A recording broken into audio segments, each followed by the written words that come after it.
নিশ্চিত মৃত্যুর দিকে এগোচ্ছিল ঢাকার রাকেশ সরকার। 7 বছর বয়সেই জবাব দিয়ে দিয়েছিলেন বাংলাদেশের ডাক্তাররা, এ ছেলে 20 পেরোবে না। এ রাজ্যের ডাক্তাররা বললেন ছেলে দীর্ঘায়ু হবে, শুধু আরেক সন্তানকে পৃথিবীতে আনতে হবে। সেই পরামর্শে বাবা মা আইভিএফ পদ্ধতিতে আরেক সন্তান ধারণ করলেন। রাকেশের বোন হলো, বোনের কোষে রোগমুক্ত হলো রাকেশ। বুজরুকি নয়, বিজ্ঞান, চিকিৎসা বিজ্ঞানের এই মিরাকেলের নাম স্টেম সেল থেরাপি। একটু একটু করে মৃত্যুর দিকে এগিয়ে যাচ্ছিল ঢাকার রাকেশ সরকার।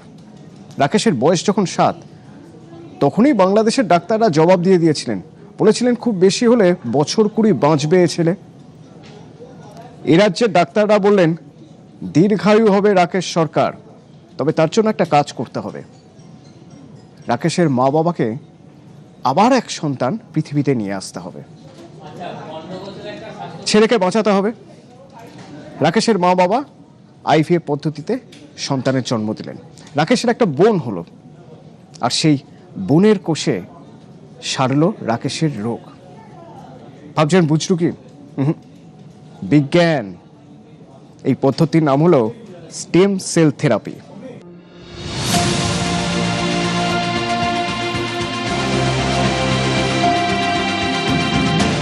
চিকিৎসা বিজ্ঞান এগিয়ে চলার সঙ্গে সঙ্গে বহু কঠিন রোগের বিরুদ্ধে লড়াই করার সাহস পাচ্ছেন রোগীরা। সাম্প্রতিককালে বিভিন্ন দুরারোগ্য ব্যাধির চিকিৎসায় যে ধরনের পদ্ধতির কথা খুব বেশি শোনা যাচ্ছে, তার মধ্যে অন্যতম হল stem cell therapy.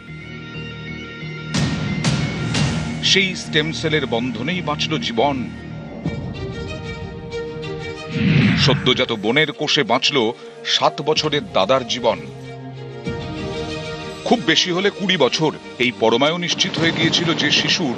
Stem cell থেরাপির পর তার সামনে এখন নতুন জীবনের হাতছানি। বাংলাদেশের ঢাকার বাসিন্দা রাকেশ সরকার, ডাকনাম জুয়েল। 7 বছরের এই শিশু জন্ম থেকেই ই-বিটা থ্যালাসেমিয়া আক্রান্ত ছিল। প্রতি মাসে 2 বার করে রক্ত লাগতো রাকেশের। বয়সের তুলনায় গ্রোথ ছিল খুব কম। শরীরে আয়রন জমতে জমতে অঙ্গ বিকলের আশঙ্কা বাড়ত। কোনো না কোনো সংক্রমণের সমস্যা লেগেই থাকত। 20 বছরের বেশি বাঁচবে না এই শিশু, বাংলাদেশে কার্যত জবাবই দিয়ে দিয়েছিলেন ডাক্তারবাবুরা। হাওড়ার একটি বেসরকারি হাসপাতালে স্টেম সেল থেরাপি করিয়ে সেই রাকেশ এখন সম্পূর্ণ সুস্থ। কোন চিকিৎসায় অসম্ভবকে সম্ভব করলেন চিকিৎসকরা? ঢাকার দম্পতিকে আইভিএফ পদ্ধতিতে দ্বিতীয় সন্তান নেওয়ার পরামর্শ দেওয়া হয়। আইভিএফ পদ্ধতিতে একটি মেয়ে হয় ওই দম্পতির। স্নিগ্ধা সরকার নামের ওই শিশুকন্যার বয়স এখনো 1 বছরও হয়নি। কন্যা সন্তানের ভ্রূণ পরীক্ষা করে দেখা যায় তা থ্যালাসেমিয়া মুক্ত। দাদার সঙ্গে জিনগত মিলও রয়েছে। রাকেশের সদ্যজাত বোনের থেকে নাভির কর্ড ব্লাড বা স্টেম সেল সংগ্রহ করা হয়, আর বাবার থেকে নেওয়া হয় হ্যাপ্লো কর্ড ব্লাড। বোন ও বাবার শরীর থেকে ব্লাড স্টেম সেল নিয়ে তা গ্রহীতার শরীরে প্রতিস্থাপন করা হয়। চিকিৎসকরা বলছেন এই স্টেম সেল থেরাপিতে রোগীর ত্রুটিপূর্ণ অস্থিমজ্জা বাদ দিয়ে সুস্থ দাতার স্বাস্থ্যকর স্টেম সেল প্রতিস্থাপন করা হয়, যা নতুন সুস্থ রক্তকণিকা তৈরি করতে সক্ষম হয়। এবং সাধারণত ভাই বোনের টিস্যু বা HLA মিলে গেলে তার ফলাফল সবচেয়ে ভালো হয়।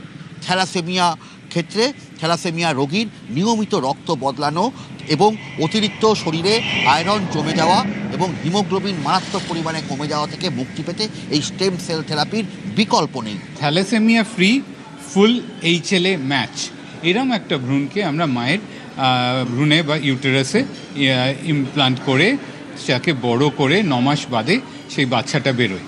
যখন সেই বাচ্চাটা নতুন বাচ্চাটা বেরোয়, তার আম্বেলিক্যাল কর্ড সেইখান থেকে আমরা সে কালেক্ট করে নিই। আম্বেলিক্যাল কর্ডটা সেটা কালেক্ট করে কর্ড লাইফ বলে একটা সংস্থা, তারা স্টোর করে এবং সেই কর্ড লাইফ থেকে কিছু স্টেম সেলস আমাদের দেয়।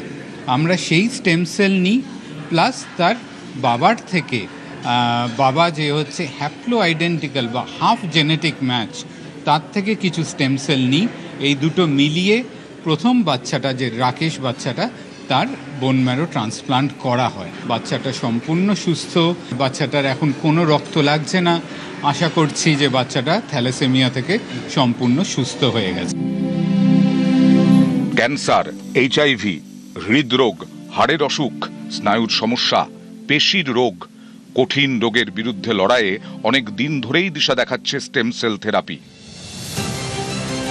হলিউডের চলচ্চিত্র নির্মাতা মেল গিবসন থেকে শুরু করে বলিউডের লিজা রে, অভয় দেওল, নার্গিস ফাকরি, পপ সঙ্গীতের রানী ম্যাডোনা, রিয়েলিটি টিভি তারকা কিম কার্দাশিয়ান, বিখ্যাত মোটিভেটর টনি রবিন্স, খেলার মাঠের তারকা রাফায়েল নাদাল থেকে ক্রিশ্চিয়ানো রোনাল্ডো, এদের কেউ ক্যান্সার, কেউ আবার নানাবিধ শারীরিক সমস্যা ও ইনজিওরির কারণে স্টেম সেল থেরাপি করিয়েছেন।